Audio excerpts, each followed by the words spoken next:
ओम ब्रह्म सत्यम सर्वाधार। तो आज अद्भुत प्रसंग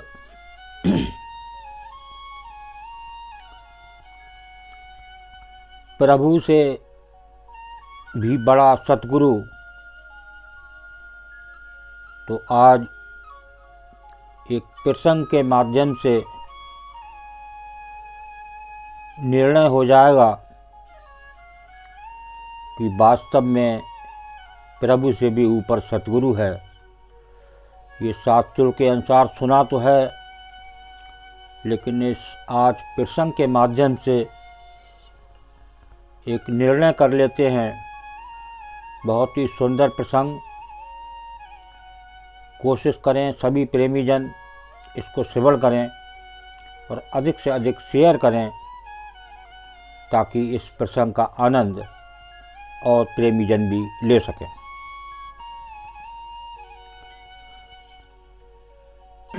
एक शिष्य का समर्थ गुरु रामदास जी का जो भिक्षा लेने के लिए गांव में गया और घर घर भिक्षा की मांग करने लगा।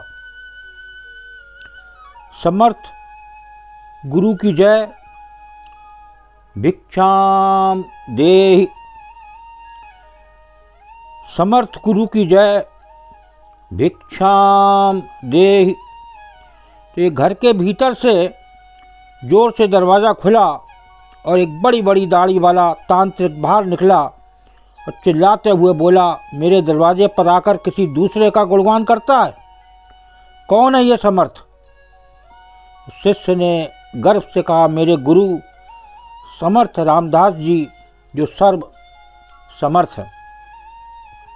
तांत्रिक ने सुना तो क्रोध में आकर बोला, इतना दुस्साहस कि मेरे दरवाजे पर आकर किसी और का गुणगान करे, तो देखता हूँ कितना समर्थ है तेरे गुरु में।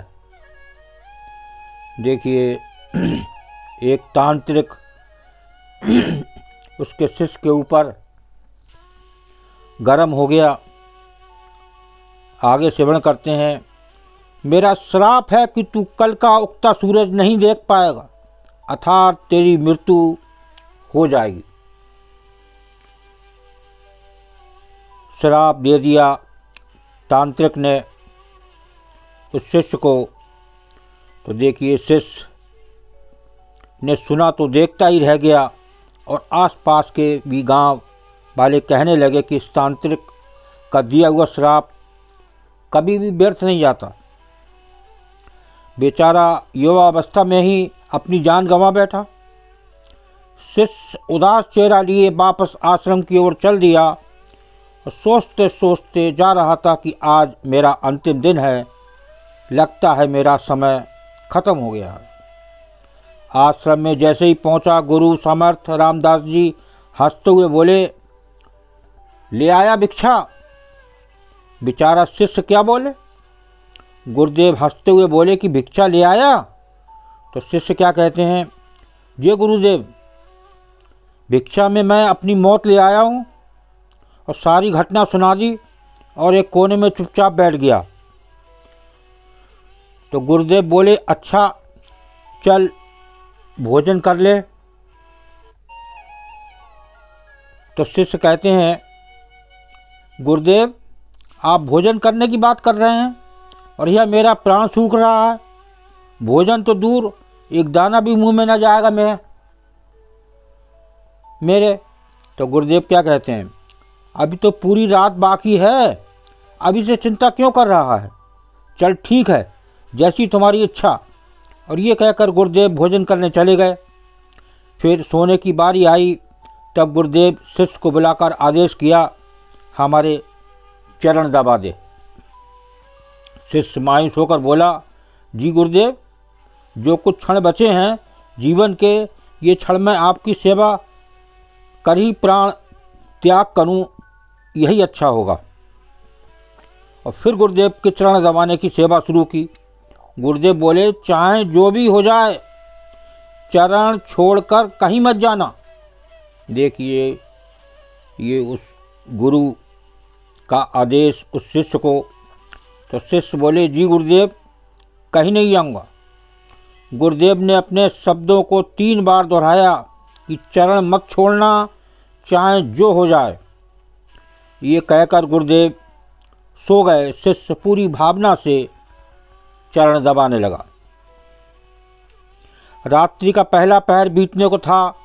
अब तांत्रिक अपनी श्राप को पूरा करने के लिए एक देवी को भेजा, जो धन से, सोने चांदी से, हीरे मोती से भरी थाली हाथ में लिए थी।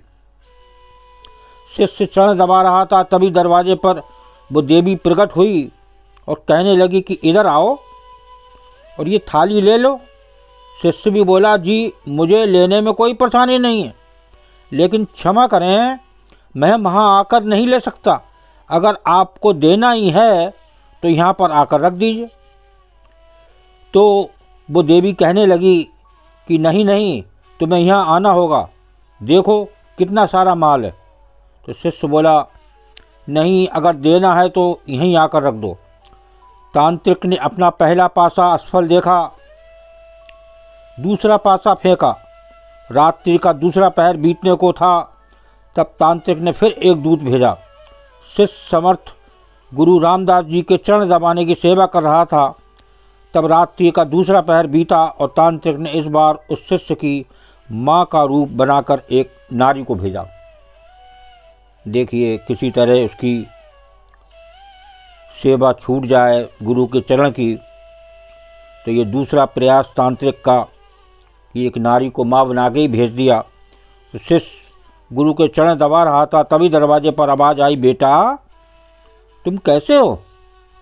शिष्य ने अपनी माँ को देखा तो सोचने लगा, अच्छा हुआ जो माँ के दर्शन हो गए, मरते वक्त माँ से भी मिल ले। वो औरत जो माँ के रूप को धारण किए हुए थी बोली, आओ बेटा गले से लगा लो, बहुत दिन हो गए तुमसे मिलने। शिष्य बोला, क्षमा करना मामा, लेकिन मैं वहाँ नहीं आ सकता क्योंकि अभी गुरुचरण की सेवा कर रहा हूँ।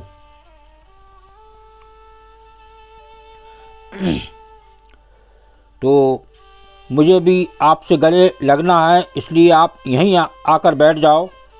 फिर उस औरत ने देखा कि चाल काम नहीं आ रहा है तो वापस चली गई।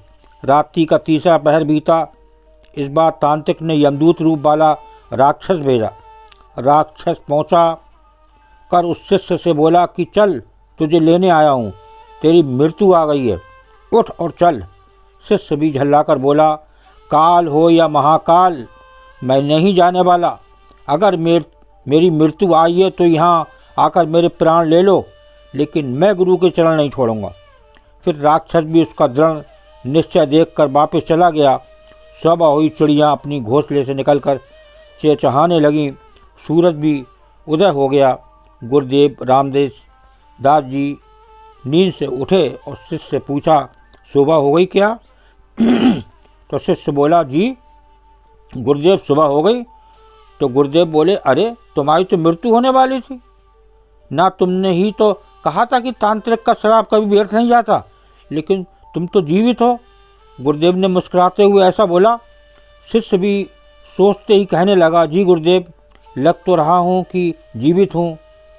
अब शिष्य को समझ में आई कि गुरुदेव ने क्यों कहा था, चाहे जो भी हो जाए चरण मत छोड़ना। शिष्य गुरुदेव के चरण पकड़कर खूब रोने लगा। बार बार मन ही मन यही सोच रहा था, जिसके सिर पर ऊपर आप जैसे गुरु का हाथ हो तो उसे काल भी कुछ नहीं कर सकता। तो गुरु की आज्ञा पर जो शिष्य चलता है उससे तो स्वयं मौत भी आने से एक बार नहीं अनेक बार सोचती है। 3 लोक नौखंड में गुरु से बड़ा ना कोय, और कर्ता करे ना कर सकें, गुरु करे सो होए। पूर्ण सतगुरु में ही सामर्थ्य है कि वो प्रकृति के नियम को बदल सकते हैं, जो ईश्वर भी नहीं बदल सकते, क्योंकि ईश्वर भी प्रकृति के नियम से बंधे होते हैं, लेकिन पूर्ण सतगुरु नहीं। तो देखिए, आज कौन बड़ा, तो काल भी आ जाए तो उसको भी सोचना पड़ता है। एक अगर शिष्य एक गुरु के चरण को ना छोड़े और उसी गुरु के चरणों पर अपना जीवन समर्पण कर दे तो देखिए शिष्य का कुछ नहीं होने वाला। मौत काल सब तांत्रिक के पासे फेल हो गए और एक सतगुरु की जीत हुई। तभी शास्त्रों में लिखा है कि सतगुरु की उपाधि प्रभु से भी ऊपर है। तो आज इस प्रसंग को श्रवण करें और आज से एक प्रण बनाएं जो अंदर साक्षात प्रभु रूप में गुरु विराजमान हैं। तो आज अपना जीवन उनके चरणों में समर्पण कर दें और जो वो करेंगे वही होगा। तो सारे टेंशन तनाव खत्म हो जाते हैं और मानव जीवन बहुत ही सुंदर व्यतीत होता है। ओम ब्रह्म सत्यम सर्वदा। दास कागरे चैनल अच्छा लगा हो तो इसे सब्सक्राइब करें, बेल प्रेस करें, लाइक करें, शेयर करें ताकि आगे आने वाला वीडियो सर्वप्रथम यूट्यूब में मिले। ब्रह्म सत्यम सर्वदा।